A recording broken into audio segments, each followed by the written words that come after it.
Һалым түләнегезме? Мөлкәт һалымы түләү вакыты якынлаша. Нинде яңалыктар бар, ошо хакта һөйләшәбез бүген. Һаумыгыз, эфирда интервью тапшырыбыз, студияла Гөлсемә Эштанова. Программабыздың кунагы федераль һалым хезмәтенең Башкортстан буенча 30-нчы район ара инспекция начальник урынбасары Гөлсем Мортазина. Һаумыгыз, Гөлсем Мортазина.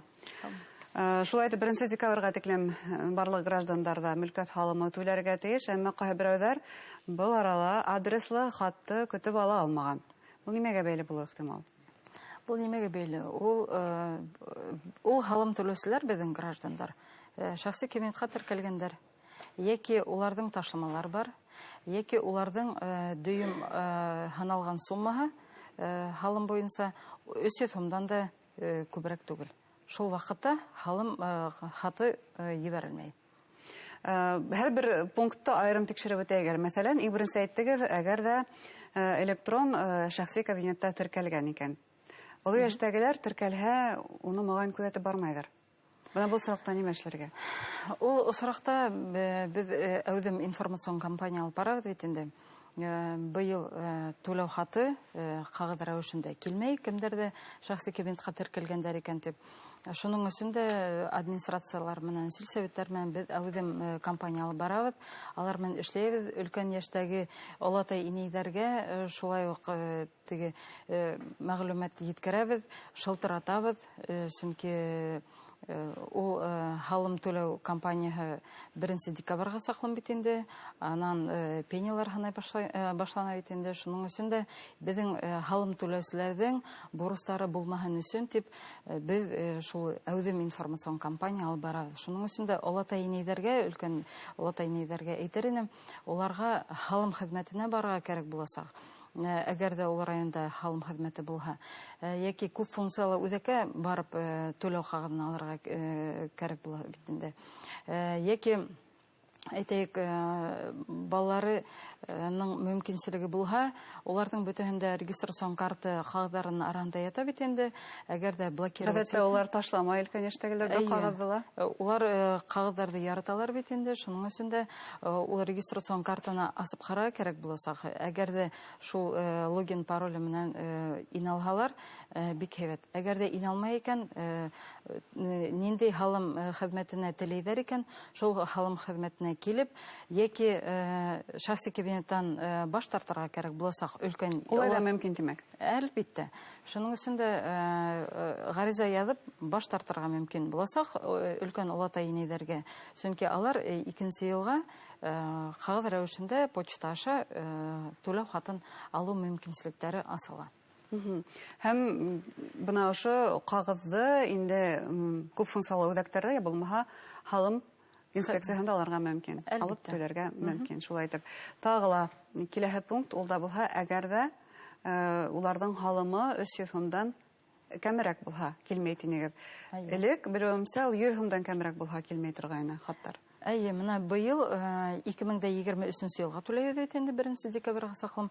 Һәм менә 2023 елга дөйем алганда ергә, мөлкәткә, фатир йортка 300-дән дә күбрәк түгел икән суммаһы. Уларга халым түләү хаты килмәй. Һәм әйтәһе килә, улар бөтәһелә теге бурыслы башлай бит инде. Менә без ул бурыслы калды бурысыбыз. Әйе, бурыслы пенилар өстәлә дип. Пенилар килә дип, шуның өчен дә юк. Улар бурыслы статусына инмәй. Уларның түләү срогы 1 декабрь 2025 елда була. Берниндәй дә өстәмә аксалар, штраф, санкциялар уларга пенилар өстәлмәй. Бу 1 ел эчендә. Юк, юк. Киләһе ел түләйдер. Әйе. Аңлашылды быны льготаларга килгәндә. Ниндидер льготалар булһа, ничек белергә, нинди льготаларга карай һәм гомумән ниндидер гаризалар алып барып иткерергә кирәкме халым инспекциясына? Менә ташламаларга килгәндә, безнең бөтә гражданнарга 1 майга саклым информацион компания алып барабыз. Безнең гражданнарга кемдердән ташламалар бар икән, уларга 1 майга саклым гаризаларын яки шәхси кабинет аша ебәргә электрон рәвешендә мөмкинчелекләре бар бит инде, яки кагыд рәвешендә күп функциялы үзәккә яки халым хезмәтенә килтерергә кирәк бит инде. Әмма әйтәһе килә, әгәр дә бер тапкыр безнең халым түләүче гаризаһын килтергән икән, киләһе елларга гариза килтерергә кәрәкмәй. Һәм әйтәһе килә, халым хезмәте икенче органнар менән электрон бәйләнеш безнең бар. Шуның өчен дә безнең мәгълүматлар, ташламалар категориялы граждандар турында бездә мәгълүмат бар бит инде. Әмма шуны белер өчен әлбәттә кире әйләнеп кайтам инде. Шул ук шәхси кабинет. Ул әйтәйек уңай, чөнки өйдән сыкмаенча булган мәгълүматты анда алып була. Күсемһез миллек турында, транспорт, ер, ташламалар турында, бурыстар турында. Менә яңа елдан соң декларацион кампания башлана бит инде. Декларациялар тапшырып була бит инде. Шуның өчен дә шәхси кабинет ул уңай. Элек бит инде әйтәйек, элек халымдарын түләһәләр бит инде 10 көндән һуң гына белә торганнар инде. 10 көн 10 календарных дней түгел, 10 рабочих 2 одна үтеп китә. Хәзер түләгән икән 1-2 сәгатьтә түләгән суммаңды күреп була шәхси кабинетта. Шуның өчен дә ул елдан ел үзгәрә, айдан ай безнең халымдар өчен, халым түләүчеләр өчен уңайлырак булһын. Камиллаша бара димәк система. Әйе, шуның өчен дә ул безнең Сбербанк һәм онлайн режимда тиз генә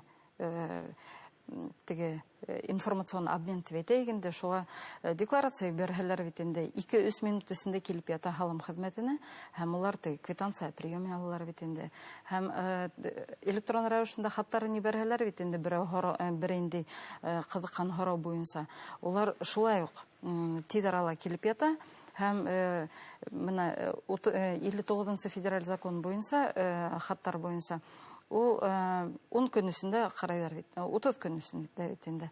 Һәм безнең менә максималь срок 10 көн карайбыз бит инде. Һәм без 10 көнгә калдырмайбыз, 5-6 көндә ябып кайтарабыз. Чөнки ул электрон рәвешендә безнең халым түләүчеләргә уңайлы булган өчен тиз аралашырга тырышабыз дигән һәм. Һәм безгә лә өйрәнергә вакыттыр инде, шулай бит, электрон шәхси кабинет аша. Тагыла бер һорау. Хәзер яңа категория бар. Махсус хәрби операциялар катнашучылар һәм уларның гаилә әгъзаларына карата ташламалар. Улар турында аңлатып китәйек әле. Ниндидер төркемнәре бармы, нимәгәдер бүленәме улар? Мәсәлән, ветерандар һәм әлеге вакытта хәрби операцияларга катнашкан яугирлар. Әйе, безнең хәрби операцияларга булган егетләребезгә шулай ук ташламалар бар. Чөнки менә әйтәйек, уларның транспортларына килгәндә бер еңел автомобильгә һәм грузовойга, мото транспортларга бар. Һәм менә әйтәһе килә, менә егетләр ялга кайталар да бит инде, аларның бөтәһендә ветеран боевых действий дигән удостоверениялар бар. Әйе. Шул удостоверенияларын алып киләләр да бит инде, гариза язалар. Һәм шул удостоверение 150 ат көсенә генә ташлама бирелә. Әгәр дә уларның кулдарында справкалары бар икән, ул махсус хәрби операциялар шул сақтан алып, был һаман да шундай икәнлеген хәрби кеше икәнлеген белгертәләр шул справкалар. Яки военный частьтан, яки военкоматтан ул вакытта ат көсенә сикһез. Анда 300 ат көсе буламы, 200 ат көсе буламы, шуның өчен дә ул тулыгынча азат ителә. Шуның өчен дә безнең андагы булган егетләр, гаиләләре бит инде электрон рәвешендә хаттар язалар. Шуның өчен дә без аларга әйтәбез, шул справкагызны ебәрһәгез, без тулыгынча һезгә ташлама бирәбез. Әйе. Һәм ергә килгәндә уларга 6 соты ердән азат ителәләр бит инде. Һәм уларга әйтәһе килә, менә сельсоветтәрнең ташлама карарын карар кирәк булсак, уларга бәлким сельсовет аларга ер халымыннан тулыгынча ташлама бирәләр. Бу ни кайсы соракта була ихтимал? Унда сельсоветтер үзләре, һәрбер сельсовет үзләре карайлар бит инде. Категорияларга карайлар инде. Әйе. Шуның өчен дә менә бөек ватан һугышы ветераннарына бит инде бирәләр бит инде, инвалид категорияларына бит инде. Һәм менә күп балалы гаиләләргә элек бөтә гаиләгә бирә торганнар бит инде. Менә кайсы сельсоветтер русалап әйткәндә, одному из родителей тип язып ебәргәндәр бит инде ер буенча. Алар да бит мөрәҗәгать итәләр безгә. Менә минем катаныма ташлама бар, миңа юк дип. Шуның өчен дә анда гаиләле теге катын менән ир карага тиештәр кем халым менән ташлама менән куллана ала. Балаларга тулгынса ташлама бирәләр, ә монда ир менән катынның берәүһенә генә бирәләр. Шуның өчен дә сельсоветтың шул карарын карары кирәк буласа. Һәм күсемһез миллеккә килгәндә йорт фатирга уларга тулгынса ташлама бар. Һәм моны әйтә килә, кайһы бер безнең яугирләребезнең элекке бурыстары бар. Ул бурыстарынан азат ителмәйдер алар. Ничәнче елга тиклемгә бурыстарынан? 22нче елга тиклемгә? 2022 елга сактым. Әмма моны әйтә килә, моны әгәр дә моны 2024 елга быел киткәндәр икән, улар былтыргы халымдардан азат ителмәйдер. Улар 2004 елга гына тулгынса ташламалары бар. Шуның өчен дә хәзер теге бөтәле киләләр бит инде халым хезмәтенә. Моны минем справкам бар, ирем китте, улым китте, шунда дип. Әмма ине олатайларга, шул катындарына, гаиләләренә аңлатабыз. Ул 2004 елда киткәс, 2004 елдан алып кына ташлама бирелә. 2024 елда. Былтыргы елларга түләргә алар мәҗбүр. Әмма әйтә килә, уларга без халым хана хакта, улар шул махсус операцияна кайткандан һуң 3 айдан һуң гына түләү сроктары асыла башлый. Штрафтар йылмаймы? Юк, штрафтар аларның йылмай, чөнки аларның теге туктатып тору мөмкинлеге бар. Әйе. Зур рәхмәт Гөлсем Гыйльметдин әңгәмәгезгә. Тагы бер тапкыр тамашачыларның исенә төшерәк. Ниндидер һораулар, аңлашылмаусанлыктар булса, кайда мөрәҗәгать итәргә? Улар кыду телефон линия буенча мөрәҗәгать итәргә мөмкинлекләре бар. Оның номеры 800 222 22 22. Яки халым хезмәтенә кемгә кайда уңайлы, шунда мөрәҗәгать итәргә мөмкин буласак. Һәм кемдер дә түләү хатын алмагандар икән, күп функциялы үзәккә барып алу мөмкинлекләре бар. Рәхмәт. Хөрмәтле тамашачылар, безнең студияла бүген Федераль халым хезмәтенең Башкортстан буенча 30-нчы районара инспекция начальник урынбасары Гөлсем Мортазина булды. Игътибарыгызга зур рәхмәт, һау булыгыз.